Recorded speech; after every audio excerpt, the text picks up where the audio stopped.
On this episode, we talk about new matches being added to WrestleMania, Sting not officially retiring, Kevin Owens stealing the show, the Shane O'Mac Shuffle, and more now on Byte That.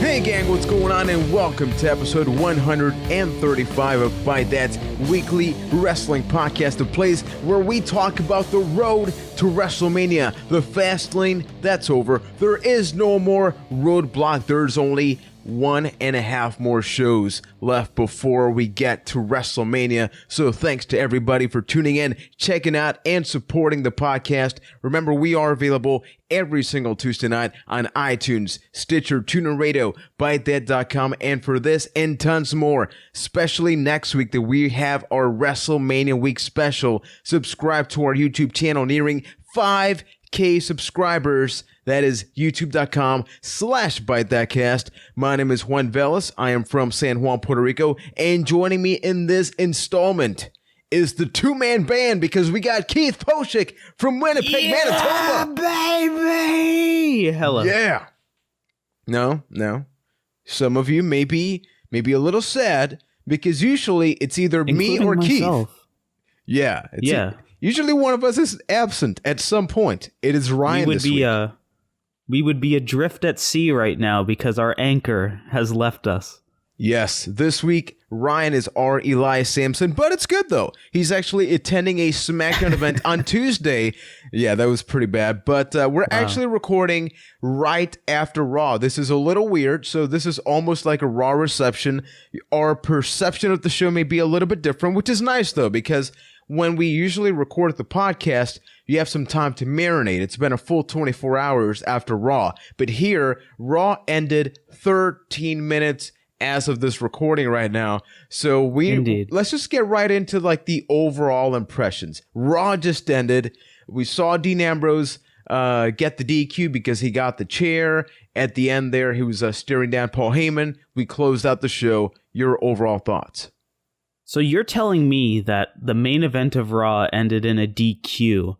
I'm so shocked. It's like literally every other week.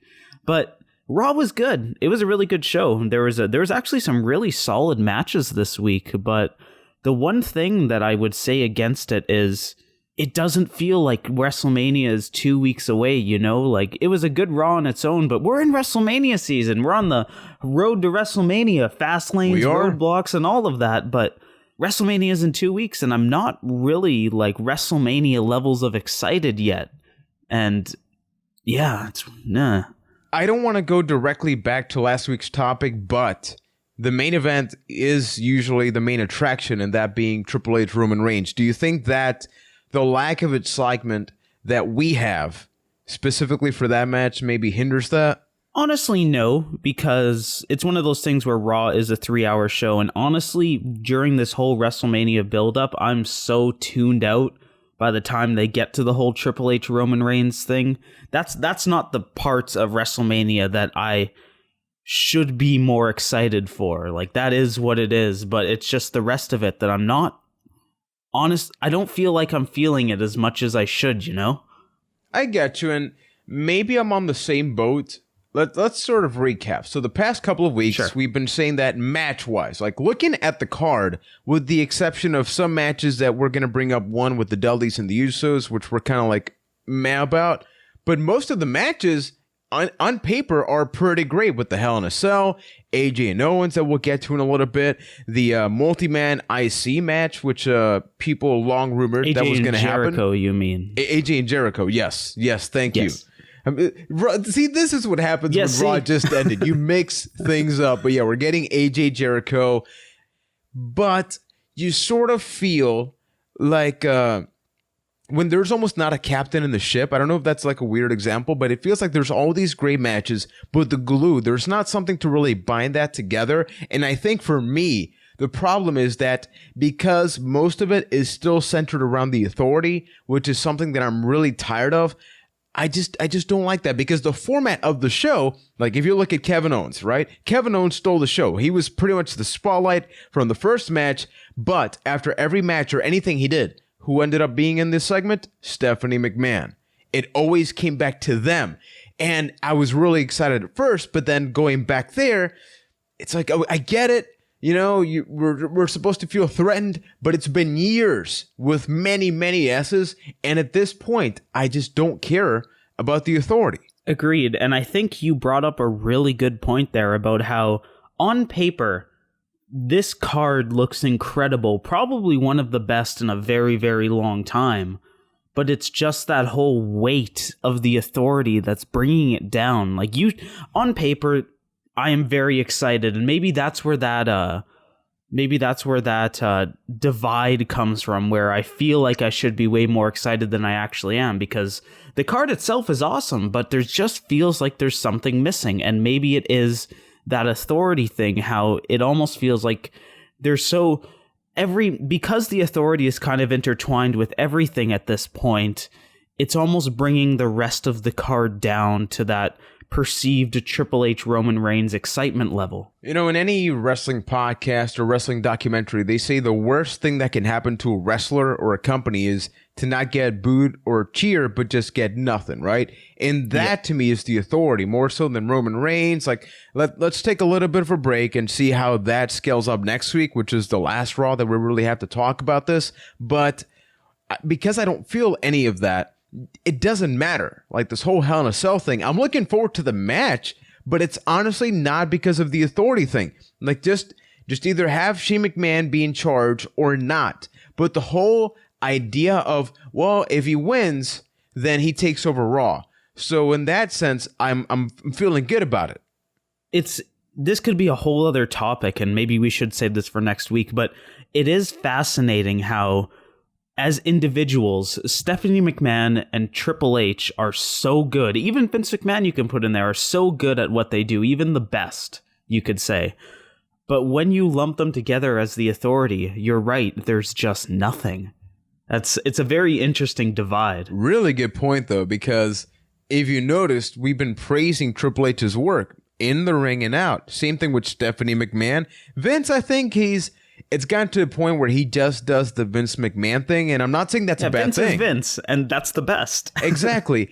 But it's true, though, and I didn't think about it that way, because it's not refreshing. At no point has the Authority felt like they may implode. Like, the idea of Triple H turning on Stephanie or vice versa, as opposed to Shane coming in, seems almost more interesting, but you know it's not going to happen because of the different campaigns that they have, because of NXT, etc.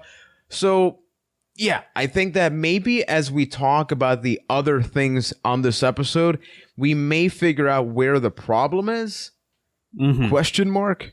So let's actually get to some of those. Let's get our detective hats on. Yeah, so really break this down. The first thing, we were treated to a great match. Great. Man, these guys have chemistry. AJ Styles, Kevin Owens, we had Jericho come out, which makes sense because this is a pay-per-view quality match. And I'm not saying Fastlane. This is WrestleMania caliber stuff right here. Agreed. And let's take a moment to thank Skylanders. Skylanders Supercharged. I played Swamp Force. It's good, but it cost a lot of money to get everything.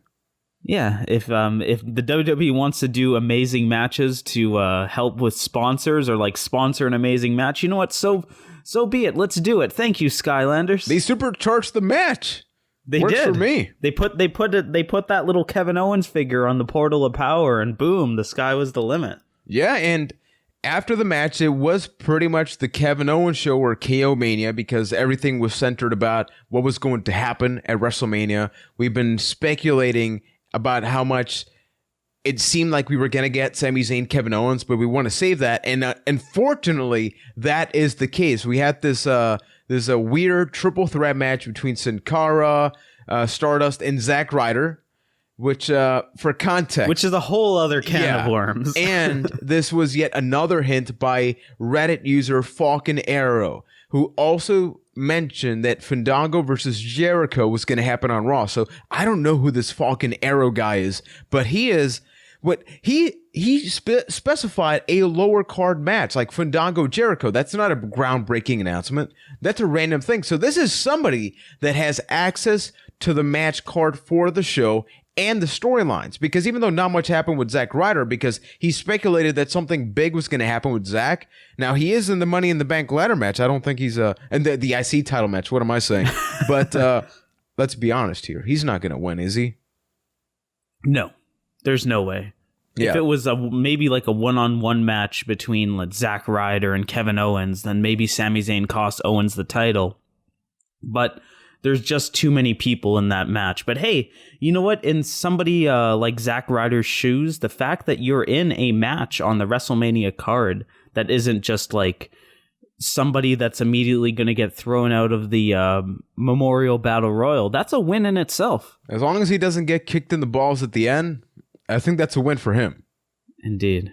Man, what a statement that was. Poor Zack Ryder. Yeah, although I got to bring up, Kevin Owens was on his A game. He could be like a heel, but when he was an announcer, he was talking about this guy that's traveled around the world and wrestled under a mask for a lot of time, Sin Cara. And you could tell. You were about to say Sami Zayn. He kind of teased it a little bit. And the whole world was going to say like, no, you got to keep it going. El Generico is not Sami Zayn. He's still in the orphanage in Mexico, people. Generico and Zayn, not related. Just coincidence that they have the same body and wrestling type and wrestling moves. Like none Sami of that. Zayn's logo kind of looks like the Generico mask, but we got to change the topic because then people are going to think we're onto something. But you know, right. we are clear about this. But yeah, multi-man. Hey, it's the detective episode, and we're just looking at the clues. That's true, we're just though. Looking We are clues. investigating. We are like the Phoenix Wright of professional wrestling. So multi-man Objection. IC title match. Keith, Stardust, Ryder, Cara, Miz, Zig, Zayn, and of course the champion Kevin Owens. What do you think about this? It's not a Money in the Bank ladder match. Some odd entries in here. But overall, I think it's pretty good. What about you? Yeah, I think it's going to be a great match. It kind of has a spot fest written all over it, especially with those lower guys. Like, oh, hey, this could be their big WrestleMania moment. But yeah, I'm totally cool with it. I think it's going to be great. And I'm just so relieved that we're not getting Sami Zayn versus Kevin Owens in a one-on-one match. I hope they barely interact with each other. Kind of have a little stare down in the match, but then they just they're in the match but work around each other, if you know what I mean. I'm glad they're not even having a triple threat match because eventually that would have happened. They can have a full match here and they maybe throw a punch or two, or maybe they have a stare down but somebody interrupts. You just need one moment. Like, exactly. Just give them one moment in the ring. You know how in ladder matches they kind of rotate in and out who's in the ring like throughout the match. So just have that one time where Kevin Owens and Sami Zayn are in the ring, have a stare down, establish that long-term plan, and then just go with it. Exactly. So I'm looking forward to it and looking forward to Ryan's reaction next week as we give our WrestleMania predictions. Now, Man, that's next week. Yeah. That's so crazy. And keep in mind, people, it is a full weekend. So you got NXT TakeOver Dallas. You got the Hall of Fame, which we got yet another entry. So maybe we give an overall Hall of Fame breakdown next week about our impressions. Now, we're getting to the point with the Hall of Fame, just a quick point here, where a lot of these guys or gals are people that we didn't necessarily see a lot. Like the Freebirds, for example, or Stan. I mean, I know that JBL, he tributes the Lariat or the Clothesline from Hell because of him. But there are people that, honestly, I don't have a lot of exposure of. I've seen some things on the network, but it's not like I can sit down here and, talk about their wrestling career and their defining moments, because that just would not be true. That's interesting because I understand where you're coming from, but those are the type of people that should be in the Hall of Fame. Now think about this one for a moment. There is an entire generation of fan that thinks that way about the Attitude Era. That's the first thing that came to mind, because we talk about like, oh yeah, how the Godfather is this weird thing, but somebody could totally feel like that about the Godfather. Mr. Butt and Road Dogg, man, what a tag team. Right? One of the greatest tag teams of all time, way before their time. But yeah, I've heard so many things, positive things about Stan Hansen. I've never gone back and watched much of his body of work, but you just hear so many great things from people, and it makes sense why he's in the Hall of Fame. Yeah. And I'm going to check it out now just because I've called myself out in that respect. Exactly. That's what the podcast is here for now. Indeed. While we are on the topic of just things regarding AJ Owens, just a quick tidbit here. AJ Styles, so he's been on the roster for a little while. They made the match, I mean, not official because AJ basically laid out the challenge pointing at the sign, and we just assume it's going to happen, but it's going to happen, right? Let's just pointed at the sign. Yeah, you can't go wrong. It's basically official. But AJ on the microphone, not feeling it. Not feeling it. It's his weak point. There's in the ring, fantastic, but maybe AJ Styles fantastic. Is just in the. Oh, you know what? Thank you. Wow, I'm phenomenal. Thank you. Yeah, I'm disappointed in me for that one. You should be. But in the ring, phenomenal. There we go. But maybe AJ is just one of those cases where actions speak louder than words. Just go on the mic, say your sentences, because at the beginning of the promo, it was fine. It was just your regular promo. But as he kept talking and talking, he just lost all this momentum. And then by the end of it, it just was cringeworthy. It reminds me a lot of Daniel Bryan. It's the same situation where at the beginning, he has you because you're warming up, right? Maybe it's the first promo of the night, but as it progresses, the tone, like even at the end, the whole AJ Styles, it almost felt like he was mocking the audience instead of them getting to support him. Because even the chant, you heard like a faint AJ Styles chant, but because of his delivery, you could tell the crowd wasn't sure if they should chant it or just hear him talk. And that is a key component to delivering a promo like that when you want the crowd to react right after what you said. Plus, it's a more of a pet peeve of mine than anything, but I hate it when crowd favorites try to get the fans to cheer for them. Like they deliberately do something to get them to chant their name. I hate it. Except for The Rock. He's the exception for that rule. Exactly, but they go out of their way to the point that when they do that, they earned it. Like The Rock could do that backstage and he could just tell it didn't matter to the crowd. He could manipulate them to a point where they would chant to the exact volume, not even the words, the volume, the magnitude. And that is just on another level. But yeah, we're comparing AJ Styles to The Rock. Chants. Exactly. Yeah, a little bit of a difference. The man can talk about anything. Now, moving on to another topic, let's talk about the lunatic fringe. Dean Ambrose, we are here in the Ambrose Asylum. It's going to close temporarily for WrestleMania. Surprisingly clean. Yeah, it's actually kind of nice. Very sanitary. It's got like a Christmas tree smell to it. Yeah, it kind of does. That piney fresh. Probably, I think they clean here with Pine Sol. That's probably what causes it. And we have not been sponsored by Pine Sol, just to reference that. Because we are not Jericho, where Jericho smoothly, or not so smoothly, transitions into his from his interview into his sponsor.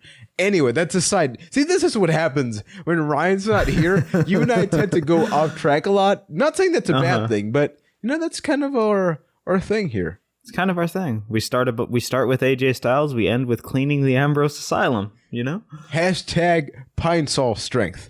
Now, Dean Ambrose. Just a quick thing here. Aside from main eventing, he did have a pretty cool segment with Terry Funk, the hardcore legend, the man that he can live up to be 150 and still wrestle for an hour. Terry Funk, what did you think about his interaction with him? I love this all of the, quote, hardcore legends are endorsing Dean Ambrose and basically calling him the future. And that's the exact way to build Ambrose and give him just this arsenal of weapons. The chainsaw thing was a little weird because he's not going to use it against Brock Lesnar. You never know. Brock can probably break that with his index finger. In a dream world, they do a spot where they have like a gimmicked chainsaw that doesn't actually cut anything, and Ambrose goes to like hit Lesnar in the chest, and it just like deflects off of him or bounces off him. It doesn't cut it. like Brock Lesnar is just this man of steel style thing. They it's just never put a bunch gonna of happen. ketchup packets across the chain. No, not even that. Not even that. No reaction. Maybe even like make sparks fly out of it. Just like this. This that does would be not. amazing. This does not hurt Brock. It will never happen, nor should it. But that's a dream state. You put a bunch of firecrackers, so like as he tries to like cut him, explodes. Just Exactly. Brock Lesnar is invulnerable, but that's how to do it. Just for the next week, just give naked Tommy Ambrose, Dreamer. Yes, just have naked Tommy Dreamer. Give him a kendo stick. I'm going to leave that up to your imagination. Whoa. Okay, so that has been our Dean Ambrose minute.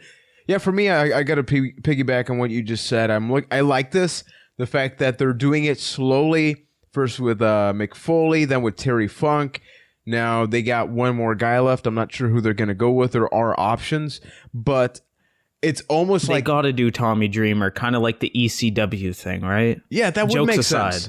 No, Tommy Dreamer would be a really good pick, or even so... Oh, no, that's not going to happen, though. Ideally, if this man had a better run, and you tell me if I'm wrong, if he had a better run in WWE, Raven... Absolutely.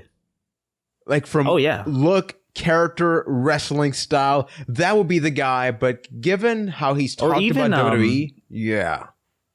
Even the Sandman would be kind of cool. Bring the Sandman back from wherever he is. Actually, it's going to be the same man, probably. No. How's he doing these days? I don't know. We should look that up. At some point. Can anybody inform us of Sandman's whereabouts? What the Sandman's up to, or if he's still ticking. Yeah, either Byte That Cast on Twitter or just drop a comment on YouTube. But we want to know about him. Is he still running strip clubs? We're not sure about that. Okay, so next up we have a confirmed tag team match for WrestleMania. The Usos versus the Dudleyz. This was confirmed last week, but we didn't really get a chance to talk about it. Now, we've openly basically shared that the Usos may not be our favorite tag team. They're very much stale. Favorite's an understatement. Yeah. Now, the Dudley Boys, on the other hand, we love them when they're heels, but we have to remember the circumstance in that, that they're in. We can't expect a Bully Ray in WWE type of scenario. So I want to get your thoughts about this match happening, your interest. Do you even care who wins? I'm just not feeling it. I could kind of even extend that to the whole Dudley Boys thing right now. I don't know what it is, but I'm just not feeling this whole Dudley Boys thing and this whole feud with the Usos.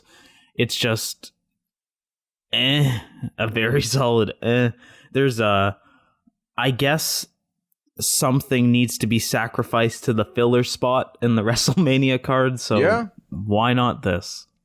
And I don't doubt that it's going to be a good match, but... Oh, it'll be fine, but whatever. It's just like, whatever. And it's like we talked about this seemingly forever in the podcast, where it's not about having a good match, because we get a bunch of those in WWE or out. Like, look at the opening of Raw. Even if the match ended, a little shady with a roll-up, you get a lot of good matches. I need something more. Like, the storytelling element is really important to me. And the Usos...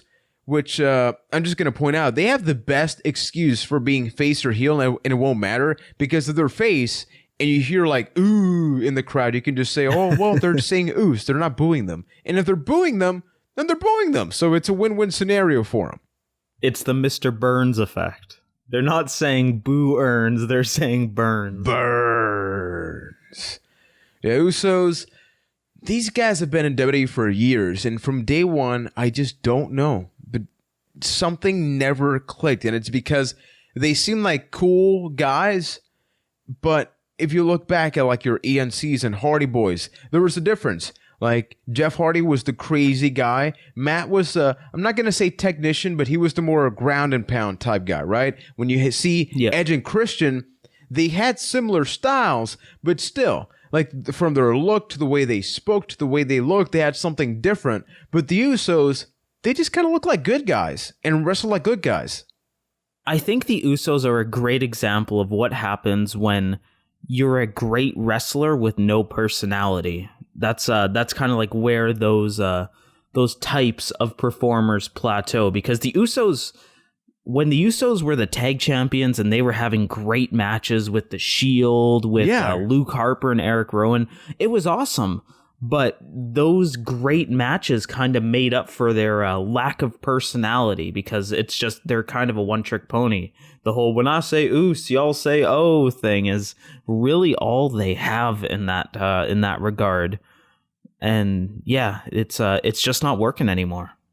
And they do have quite a fan base, because if you look at the crowd, maybe not so much now, but a couple months back, kids love those shirts. They're the Kofi Kingston card, where they're basically the next Kofi Kingston in that spot. Yeah, isn't it crazy? And it always reminds you that there is a different demographic for the shows. Like Kofi Kingston was similar. Like, hey, I don't doubt that the guy can have a great match, but by himself, he was really stale. But you looked at the audience. Kids loved Kofi. Exactly, like the T-shirts, like whenever, like the whole flying thing. Same thing with the Usos. So we're not knocking on their wrestling ability, because as Keith mentioned, like the Shield matches, these guys are incredibly talented. But I think the point is that they are not sports entertainers. They are wrestlers doing wrestling. But when you insert them into a show like this, you need a little more. And I don't think they have that. Agreed. Okay, so the next topic here is a bit of a contradictory news or something. TMZ broke the news that Sting had retired from wrestling. And most people's reactions, if not everybody's, was, of course he would. Yeah, okay. Okay, makes sense. Exactly. So I am getting this source from TMZ.com. It was previously reported that Sting had apparently made the decision to retire from wrestling due to the condition of his neck. In an update, Sting recently spoke to TMZ.com reporter who asked him about the ongoing reports. Sting said that he's heard about them, but that his neck is okay and that he isn't officially retired. Keith, I'm a confused man, and I seek your guidance right now, because what does Sting have left? I just don't get it. I think that's exactly it. If it were true and Sting were to retire, I think it would be totally fine. But the question is why? Why not just hang it up at this point, Sting? What are you going to come back and do? It just doesn't really make any sense. I wish I had guidance for you, my son, but I just don't, because I don't understand it, honestly. And neither do I, because Sting is always going to be looked at as the almost the next DDP in WWE. And I know that's a little harsh, because, hey, I love me some DDP yoga. You're 100% right, though. Yeah, like DDP in WCW, amazing. And people always speculated, man, can you imagine the rivalries that he can have in the WWE or WWF at the time? And you put him up in a rivalry against The Undertaker, and you're like, man, that is amazing. But then the actual execution of it cannot be worse. And then he just became this smiling character that eventually became DDP Yoga in some kind of crazy way. But it goes to show that you can have the best thing, but it doesn't mean that you should just go out there and do it. Almost keep Sting a fantasy in WWE. Exactly, because let's be real for a second here. If Sting, let's say Sting comes back, has one more match, he actually wins that match. What does that change? Nothing. Because at this point, the first 2 years of his WWE career were very lackluster. So you go out on a big moment, but the entire run itself, I think, is already damaged beyond repair. Exactly, because literally, and I know this word gets thrown around, but in this case, I think I can apply it. The only scenario that I can see happening, and man, this is a stretch, is Undertaker wins his match at WrestleMania, therefore he does not retire, and we'll get to that pretty soon, and they wait an entire year to then finally have Sting versus The Undertaker. But even the idea of that at this point, it's far from gone. Like, I mean, and it's long gone, I should say. Like, my interest for it. Yeah, in audio form, I cannot actually say how much I do not want to see that match. I need more than audio to really express how badly I just never want to see that match at this point. Yeah, so Sting, It's cool that your neck is okay, apparently. Unfortunately. Yeah, from a health side, great, awesome. But that match with Seth Rollins was a wake-up call that maybe as cool as it was to finally have Sting wrestle in WWE, I still think that the best scenario was to him step foot inside a ring, stare down The Undertaker, and never wrestle. Just have a moment. Give people that screenshot that they always wanted, but always leave the speculation, because the buildup was never going to meet the expectation of the actual match. Never. It didn't matter. Exactly. It could have been 10 years ago, Keith. Here's the deal. That match could have happened 10 years ago. It still would have not met the expectation because it was just going to be highly unrealistic. Exactly. Somebody would need to die in that match in order to meet expectations. Exactly. So, ladies and gentlemen, while we are on the road to WrestleMania, we want to remind you that we are still gathering your favorite WWE items / collections. So send us an email, bytethatcast@gmail.com with the subject headline collections, or send us a tweet at bytethatcast. We want to see your title belts. We want to see anything that you have, but more importantly, the story behind that. Why did you get that? Was it on a birthday? Did you steal it? Be honest with us. Like, be perfectly honest. We won't tell. I mean, we literally will tell, I guess, in a video, but it'll be between us, right? It'll be a special thing. Exactly. And last week, I should say, we had a pretty cool SRT where Keith and I talked about the 2-year anniversary of the network, things we liked, things we looked at that we otherwise would never have looked at, and things that maybe could work a little bit better. Like, you got the collections on the network. Awesome. Now make them automatically play. Is that too much to ask for? No kidding. And if you haven't seen the video, or even if you have seen it, there we go. I have a little game for you to play, and it's called How Many Factual Inaccuracies Did Keith Say in That Video? Because watching back, I made a couple. See if you can find them all. Collect them all. Oh boy. I can't recall any right now because I have a really bad short-term memory. And this week, Fight Night returns. I interviewed you.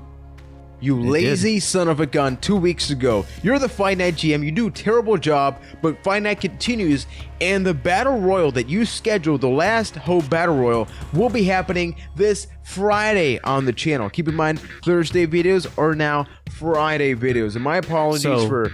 Oh, go ahead. Hashtag kayfabe here for a minute. But you say I do a bad job, but yet there's Fight Night over at youtube.com bytethatcast this Friday. So how bad of a job am I actually doing if the lights are on, Juan? Damn, I got nothing. Ha! Kayfabe off. Okay, so I do want to quickly apologize because I know sometimes I promote the Lucha Underground reviews. The last 2 weeks have been a little bit hectic. I'm on a mini vacation this week, so I can't guarantee that I'll get to that there because I want to sort of, take a little bit of a breather. We are all human beings, but I am enjoying Lucha Underground. And Lucha Underground, apparently they are getting ready to record the 3rd season. And we are still not even halfway done in the 2nd one. They tried to get themselves on Netflix. Apparently they're waiting for a better deal. So Lucha Underground, that's going to be a really big topic down the line. Last thing, next week is our WrestleMania week special. We've done this on an annual basis now. So you usually get your podcast on a Tuesday, you get your video on a Friday now, but next week, new videos on the YouTube channel every single day. We're going to be doing some things video game related. We're going to do a bit of a roundtable discussions. We are going to be highlighting some things about WrestleMania in particular. Also, if you look at the channel, we did do our top 10 WrestleMania moments all the way back in 2014, I believe it was. So you can go back and check that. We'll tweet that progressively during the week or on Facebook by ThatCast. So, a lot of WrestleMania moments have been great. We talked about them. So if you're curious, you check those videos out. It's a 3-part series. There's some cool things in the hopper. We hope you love them. Yes, sir. So now getting to the topic that was on hold, The Undertaker versus Shane McMahon. Now, this feud is escalating because Vince openly called The Undertaker his bizyach. His biznatch. Yes, and right at the tail end, he finally justified the logic behind this match happening. And that is that if The Undertaker does not win, he's done. He's basically done. No more WrestleManias for him. Effectively, That's it for his career. Do you appreciate that happened, or were you not a fan of how it happened, where it was right at the end? You know, I'm happy that they tied up that loose end, because now there's justification. This honestly should have happened weeks ago. The first time that The Undertaker and Vince McMahon were in the ring together, Vince McMahon should have stated that line. But now, does that actually add anything to the match? Does it add any excitement? No, not really. I would have preferred to see Undertaker's reaction live as that happened. Yeah, how weird is that The Undertaker didn't come out at all for that? And it really should have been on the first night.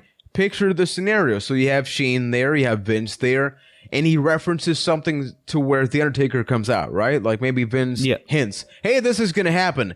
Undertaker looks at him like, what in the hell is wrong with you? What makes you think I'm going to wrestle for you? And then boom. And you see the dead man, the man that's supposed to not, commit to a lot of expressions, unless he's like Biker Taker. He's dealt like the toughest card. You either wrestle for him, whether you like it or not, or you're done. It should have happened weeks ago, and for that exact reason. It almost feels like they were watching that segment back, and they were like, oh, did we forget to mention that? So they just kind of shoehorned it in. That being said, the weirdest thing here is I do not know who to cheer for. Stipulation aside, let's move that aside. How does the crowd react to a match like this where Shane McMahon ideally is the beneficial person to win the match, but then you want Undertaker to not lose also because then he retires? But I don't feel like this is almost like a babyface match where everybody's like, yeah, let's have a great match. It's almost like I'm kind of tired of the authority. So, like, can Shane win and Undertaker is just sort of on the second panel? He's just, like, on the background? But I think that's the beautiful thing about this match, where the stakes are so high that no matter what the outcome is, it's going to have a negative effect. Like, there's no clean-cut way to walk out of this situation without the entire landscape of the WWE changing. And that's what I think is the special thing about this match. Even though the retirement thing doesn't add a heck of a lot, like you could almost say it's that Vince McMahon is more important for that role than The Undertaker himself. It's still a big, impactful match. Yeah, true. And we talked a little bit about Shane training last episode, but man, they have been posting video after video. This man is training harder than, I dare say, probably a half the roster or something, because this is probably Shane's only match that he's going to have, or one of his maybe 5 matches that he has left. And whenever Shane's in a ring, it doesn't have to be a 5-star classic, but it always has memorable moments. Juan, can I take a minute to air a grievance here? Go ahead, sir. I wanna talk about the Shane O'Mac shuffle. Oh my God. I hate the Shane O'Mac shuffle. After last week, it was done. I am so done with it after last week. On its own, as a little taunt, it's fine if he's going like on the stage and he's doing his little shuffle. He's building up his momentum for a special. Exactly. That looks so stupid. You're like, and you've got, all right, it's basically because of that spot where The Undertaker was in the corner, Shane's doing his punches, and he takes the time to do the Shane O'Mac shuffle. True. It just ruined everything for me. And especially when Michael Cole was like, oh, it's the Shane O'Mac shuffle. I'm so mad I knocked over my drink about it. But yeah, it's just, oh, I hate it. I hate the Shane O'Mac shuffle so much. And I hope they leave it out of WrestleMania. Like, you have all of these things where Shane McMahon is training. Basically, they're really playing the Shane McMahon heart card on this one. Can you have that heart, that will to win, that desire where you're going to do everything it takes, but yet you're going to take a moment to flail your arms and move your legs at a very fast speed, right? It almost takes away from the whole Shane McMahon character that they're building up. And it needs to go. It just straight up needs to go. Like, this whole feud has its ups and its downs. I kind of think that's good, though, because it's not straightforward. every other feud. You can look, AJ is like, yeah, I'm phenomenal, and then we're wrestling, right? Jericho doesn't like that. Kevin Owens, I don't want to defend the title against, a bunch of people. Oh, I do have to do that now. But then you look at a feud like this, and you don't know really what to think. It's not a straight line. So but you have Shane McMahon versus The Undertaker in a Hell in a Cell for control of the WWE or control of Raw, whatever you want to. Leave him. He's doing cardio during a beatdown. Why is there a down point to that? Like, let's go back to the whole on paper thing. Shane, that match on paper is the craziest thing you've ever heard of. There should be no downside, yet there is.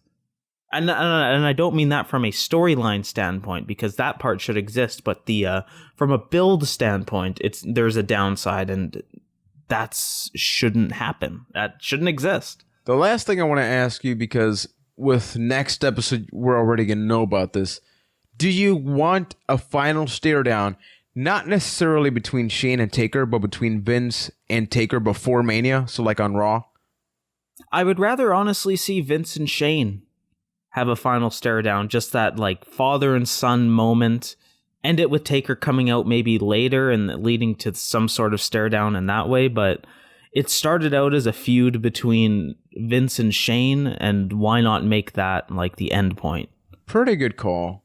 I'm still not sure where I want that to happen or what I want, because it still feels like we should get the Undertaker's reaction to what Vince said, but at the same time, will it change a lot of things?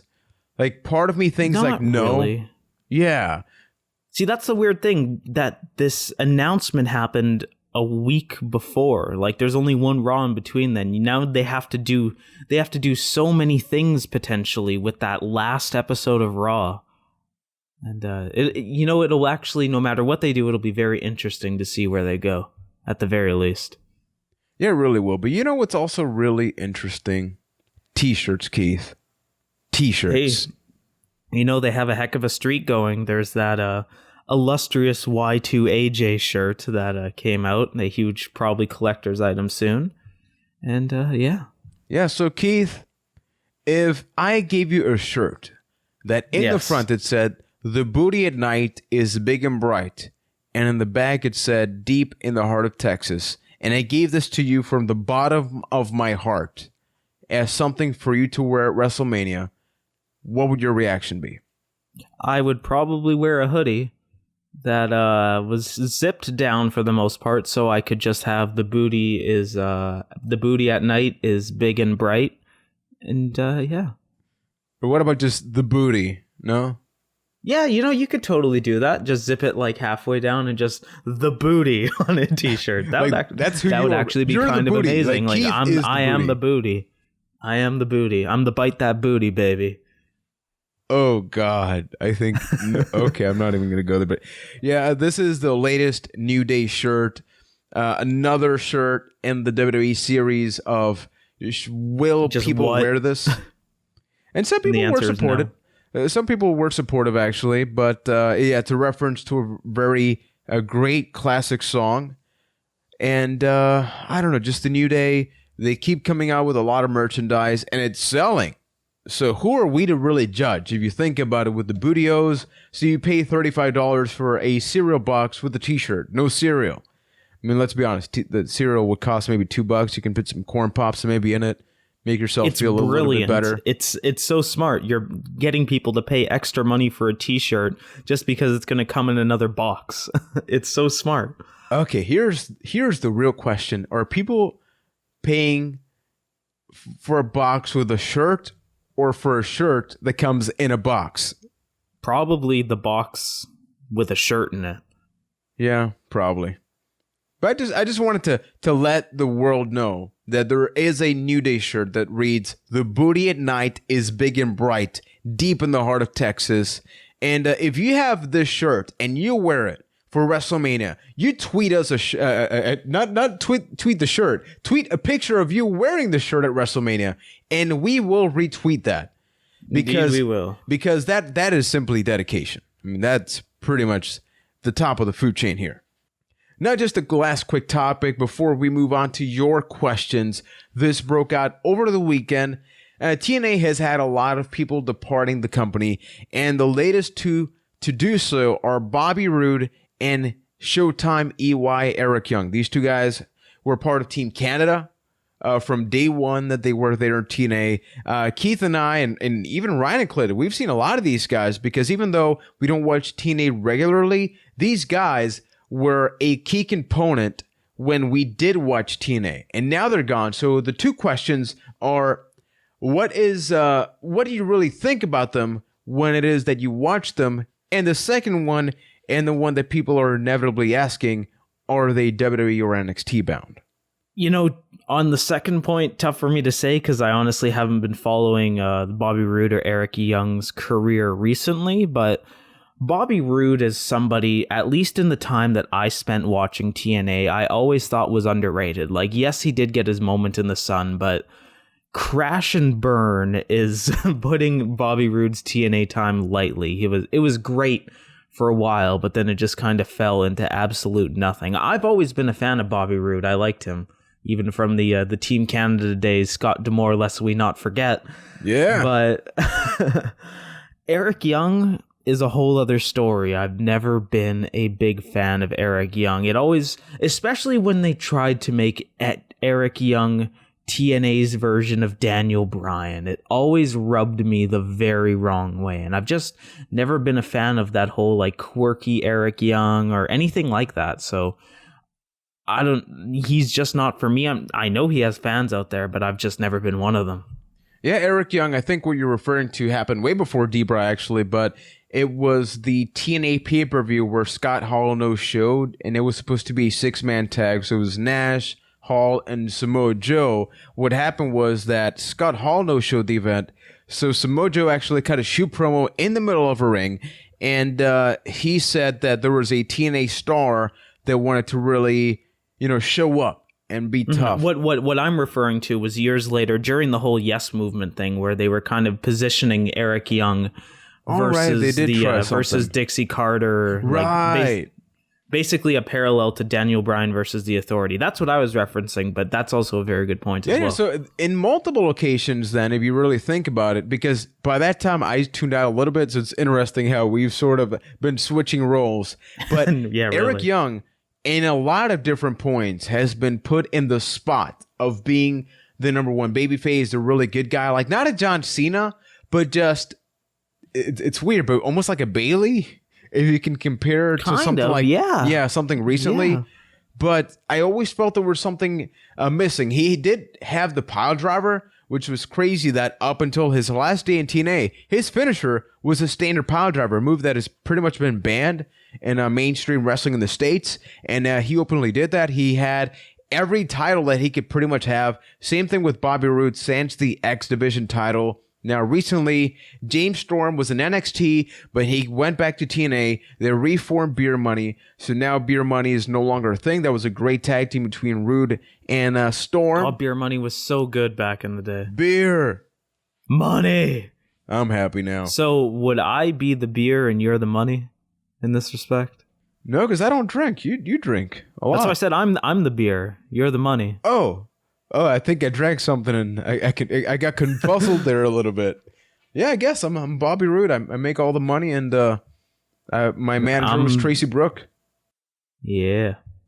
So, ladies and gentlemen, possibly two future acquisitions in WWE are Showtime EY and Bobby Roode. They're old. I mean, Bobby Roode is 39, I believe, so I'm not sure what the viability is. But if you look at AJ's like 38. So who are we once again to judge, right? Yeah, Bobby Roode.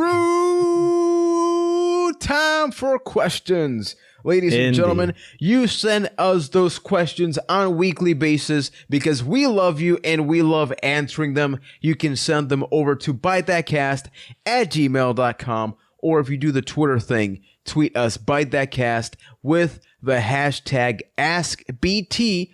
Or if you're listening via YouTube, just drop a comment. Let us know, hey, you love the show, you love to support us, and we love to support you by just broadening the horizon that is wrestling. Indeed we do. So, like Juan mentioned, we got some questions, and we're going to answer them. Or try. Just like this one? Yes, we're going to give it a solid effort. We're beer money. We can do anything. BT beer money. Yeah. I'm not putting my money on that.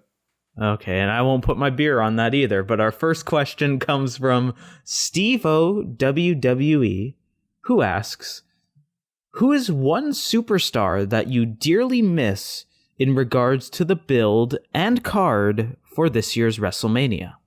In his case, he writes due to injury. So it's somebody that was part of the roster or is part of the roster, but because of injury, he's out.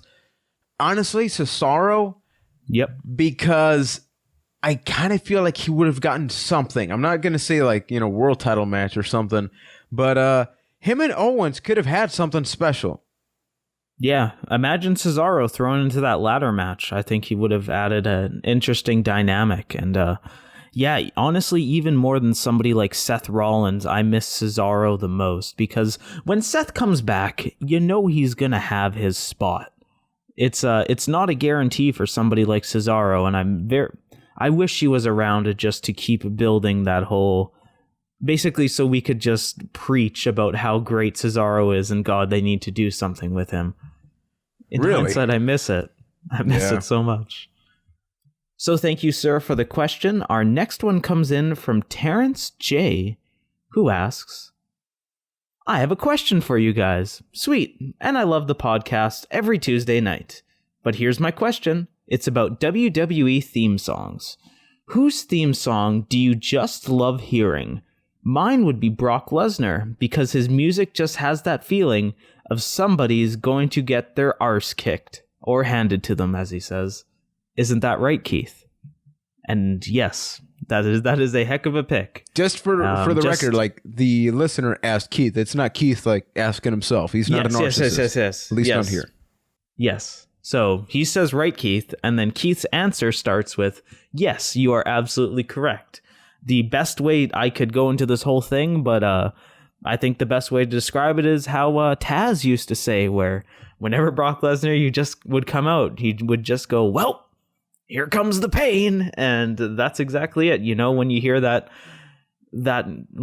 first part of Brock Lesnar's music, somebody dies. Somebody's going to die. Just by hearing it. Yep. Yeah, there's a lot of themes. What do you think, Juan? I'm a theme addict, basically. So this is a really tough question for me to just have one theme song. I'm actually just going to pull out Spotify right now. These are some of my recently played tracks, like right now. Bailey's theme. I've been listening to Samoa Joe's, Ty Dillinger's, Austin Aries's. I think AJ. Samoa Joe, it's not yet, but Samoa Joe is going to be one of those themes where over time, when you hear that dragon roar, people are about to get hurt real, real bad. Okay, now this is the real talk, Keith. Summer Rae's theme. Go. Call to me.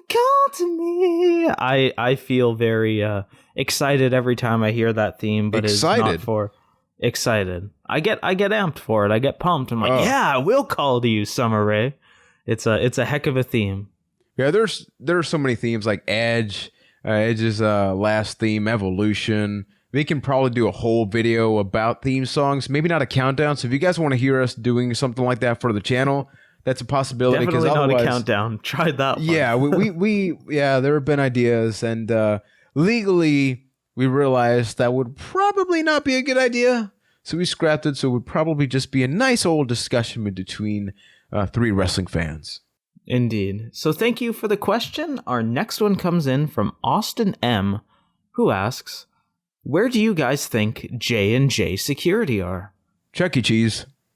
Yeah. That or just on some fun road trip together. Just like driving from one side of America to the other. I mean, Six Flags. That'd be nice. That'd be fun. Ooh, Dave & Buster's. They got good food. Like, they have have you ever gone to a Dave & Buster's? I have. I've been to one in New York. I went with our mutual friend, Jamie. Jamie! Oh, I kind of want some nachos with a lot of sour cream now. Yeah. I didn't have the food there, but The arcades are becoming a very lost art in Canada, at least in Winnipeg. Like, there's not many left, so it was fun. There are none here at this point, so... Mm-hmm.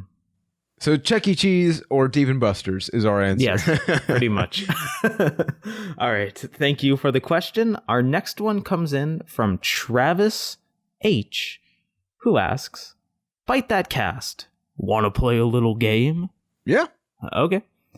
I'm going to name some wrestlers, and you say if they are Hall of Fame worthy. Okay, so let's do the you bring up a name and then we answer. Let's give it a yay or nay, rapid fire style. Go for it. Christian. Yay, but the fact that it took me a second to answer worried me a little. But yay. Yeah, I'm going to say yay, but it's going to be one of those years where it's a deep cut. The Miz. Yay. Yay. Dolph Ziggler. Honestly, I don't know. I honestly don't know. I mean, eventually, like 30 years from now, everybody right now is going to be inducted, right? But in the premise, like in the next 15 years, just for like a time frame or something, I'm going to say nay. Yeah, I have to agree. I'm going to say in the near future, nay as well. Rob Van Dam. Yay. Yay. That's an absolute yay. Val Venus.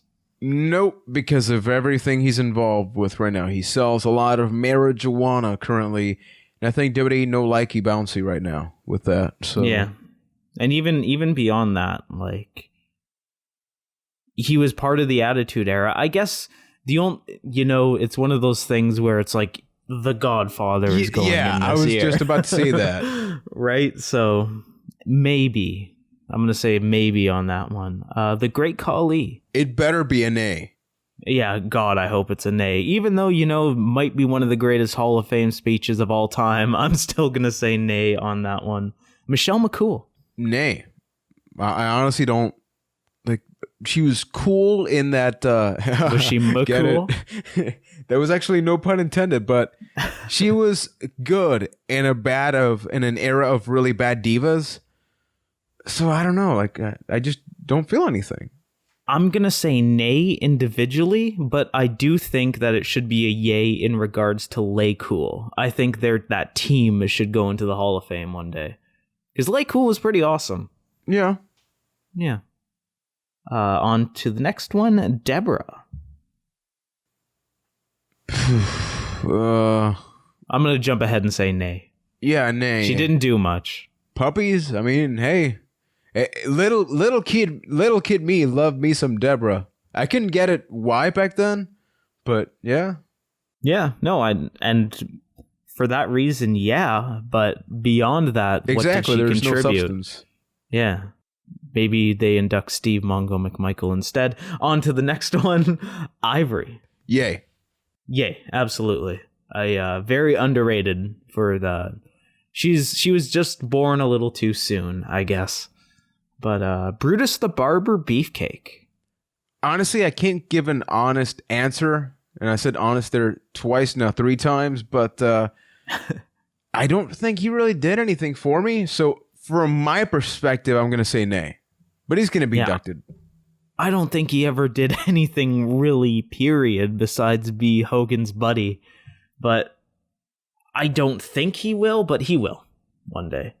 Matt Hardy. And this is specifically not as the Hardy Boys, but just Matt Hardy. Just Matt Hardy, nay. Yeah, absolutely nay. He's... Yeah, no, not even a justification. I just don't think he's going to like Hardy Boys, yes. And even Jeff Hardy by himself, yes. You could almost say that you could almost say that would be the same technicality for Christian, where you can't really see Christian going in, but you could see E and C going in at the same time. But Christian did have that ass cream or butt cream. Then are you saying vitamin C should be in the Hall of Fame? Hey, Jericho's a shoo-in, but I would love me some vitamin C in the Hall of Fame. Whether it's Edge or Christian or vitamin C, that's Christian's way into the Hall of Fame as far as I'm concerned. So thank you for the question. Our next one comes in from Chris, who asks, so do you think Dean Ambrose will use Barbie? I heard WWE will be TV 14 up until WrestleMania. Is this true? He will bring it out. People will mark out, and just as he is about to unleash Barbie, he will get a fight. Indeed. If somebody's going to use Barbie in that match, it will be Brock Lesnar. Probably because Dean Ambrose will come out with a shirt, and it'll make a little more sense. Yeah. Yeah. Because if there's a match where they get a little crazy, it's going to be a Brock Lesnar match. Regarding the TV 14 thing, I honestly have no information about that I can provide. So I don't think that's true, but it would seem weird change a rating for a couple of weeks, right? So maybe in spirit, but not actually. And there's already been blood or something. I don't know if the rating has magically changed. We didn't notice, but hey, they've been a little bit more violent the past couple of weeks, rating or not. Indeed. And that's all that matters at the end of the day. So thank you for the question. Our next question comes from Obby S. Question for you. What is your favorite WrestleMania stage design? His favorite is WrestleMania 28. Now, this is actually kind of fun because you brought up this question in a really cool time. Next week, one of our WrestleMania week videos will actually be a breakdown between Keith and myself about multiple WrestleMania stage designs, and we will do our best to come up with a list of 10 stage designs in order by Keith and myself. So maybe that'll be like a 5-hour video. We're not sure because that has not happened yet. But off the top of my head, I am going to say WrestleMania 17 and 30 are somewhere up there. Indeed. WrestleMania 28 is a solid choice. Definitely up there. WrestleMania 30, like you said. And how can you not say 17? Definitely up there. How are they ranked? I don't know. Find out next week on Byte the Ham. So thank you for the question. Our next one comes in from Bullet Club versus Shield. Ooh.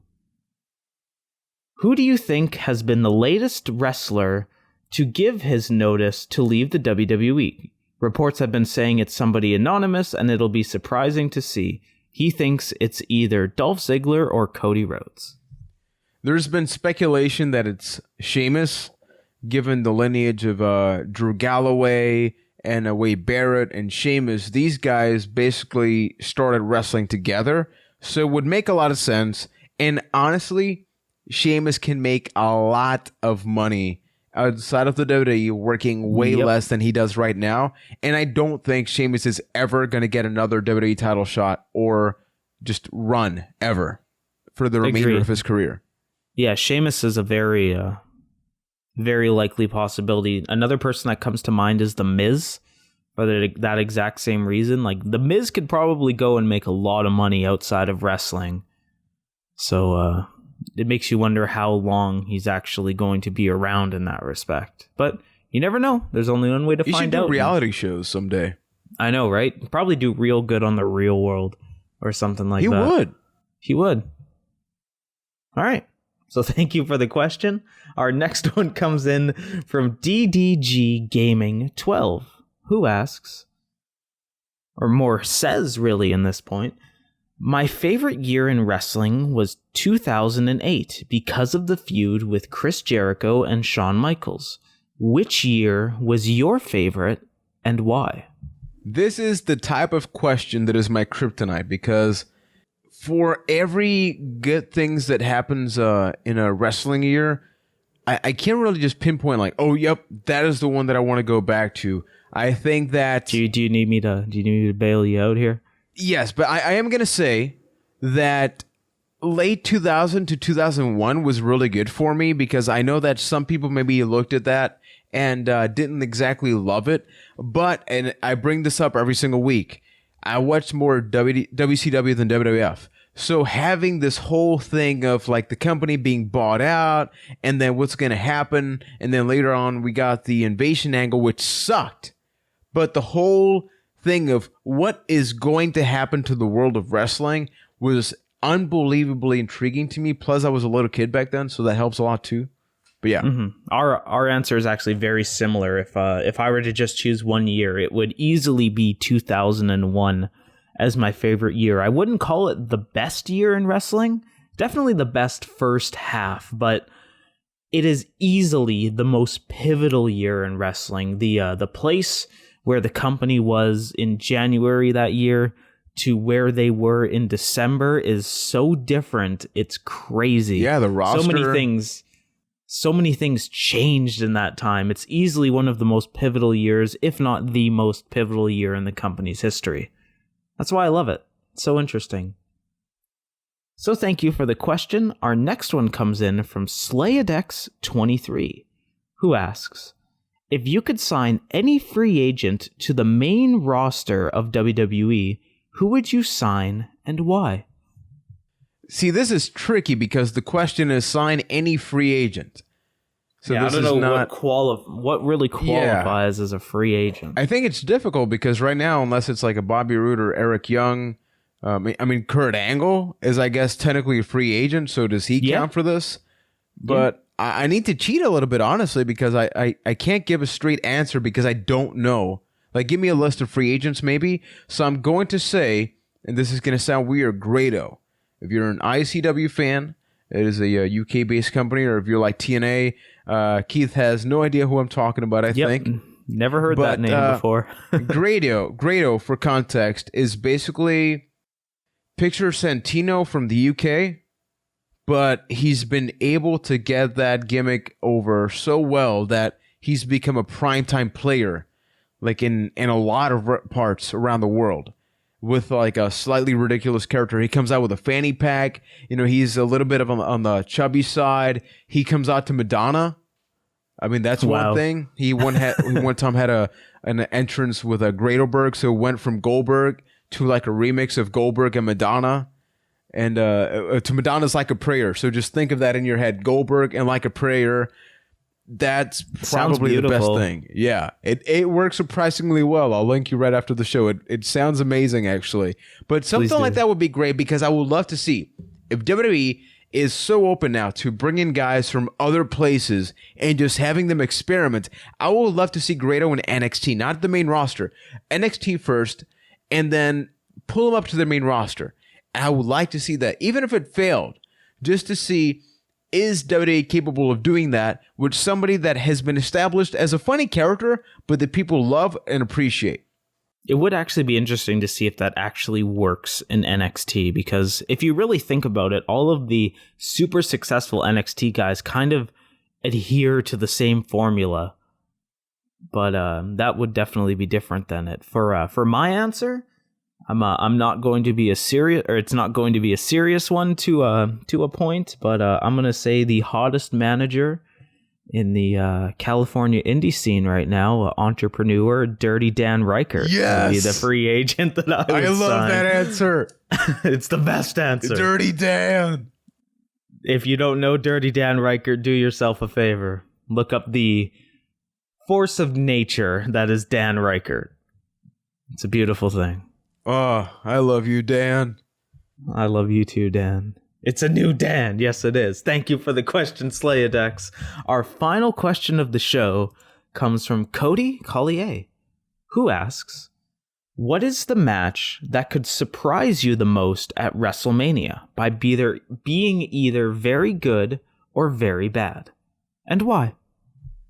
I need to go and say the Hell in a Cell match, because I just brought up earlier that whenever Shane McMahon is in a match, whether the match is average or not, it has memorable moments, right? But that was 10 plus years ago, and The Undertaker can barely move at this point. So part of me does think that as much as I think it's going to be a good match, it can also just be a train wreck of a match that we remember for years, but not for good things. Yeah, that is very true.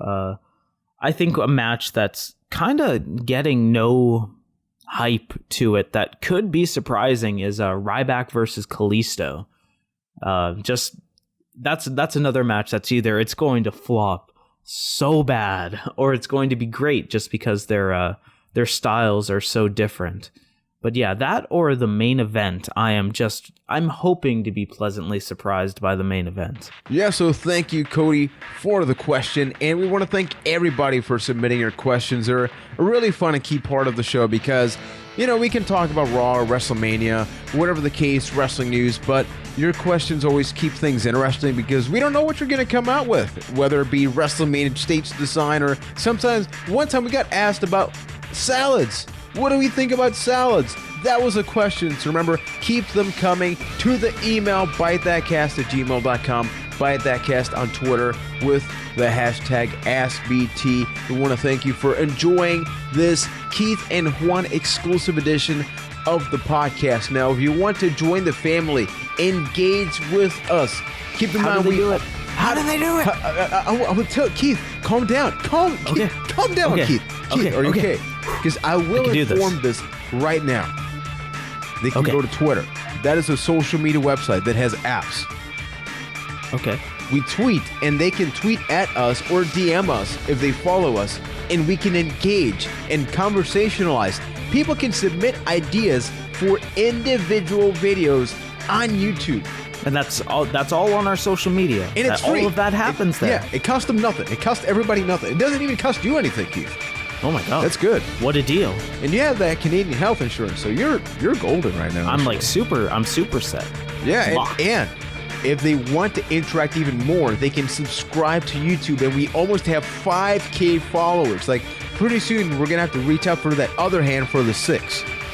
Exactly. You don't want to know what happens on that other hand, but we're going to eventually find that out. Exactly. Hopefully not on camera, but we're also on Wrestling Amino Byte That Instagram. We post sometimes food, sometimes life. That is also Byte That. And we are on Facebook. So maybe you want to carry on a longer conversation that is a little bit longer than 140 characters.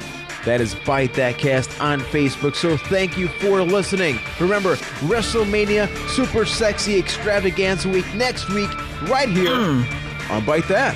So thank you for listening. Toodles.